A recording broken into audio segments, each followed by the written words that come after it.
अशी एक सांगितलं जातं की तुम्ही फार जर चवीच्या मागे लागलात तर तो पदार्थ आरोग्यदायी असेलच असं नाही आणि फार आरोग्यदायी पदार्थ असेल तर तो फार चविष्ट असेलच असं नाही.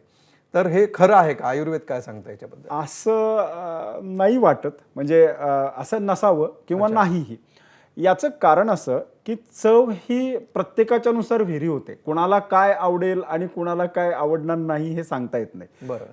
पण आपल्याकडे पचनासाठी उत्तम असणारे प्रकार किंवा पचन ज्याच्यामुळे खूप चांगलं होतं ते जर प्रकार आपण म्हणजे अन्न शिजवताना त्याचा वापर करणं हा वेगळा भाग. पण साधं पहा जे त्या काळापासून चालत आले ते म्हणजे सैंधव, म्हणजे मिठाचा जो सैंधव लवण ज्याला आपण म्हणतो. बरोबर. हां. याने रुचकरता म्हणजे याने चव येतेच. त्याच्यानंतर आवळा याने चव येतेच. अच्छा. चिंच जी आपल्या आमटीमध्ये किंवा याच्यामध्ये वापरण्याची पद्धत आजही आहे. बरोबर. चिंचेमुळेही चव येते.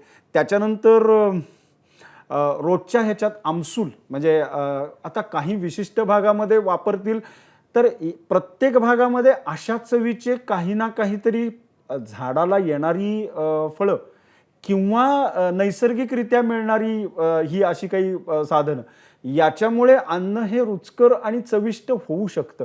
मुख्य गोंधळ कुठं आहे?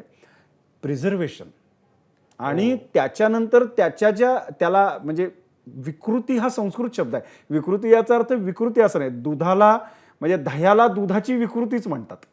म्हणजे त्याच्यापासून जे पुढे जे तयार होतंय त्याच्या तिथे गडबड आहे. अच्छा.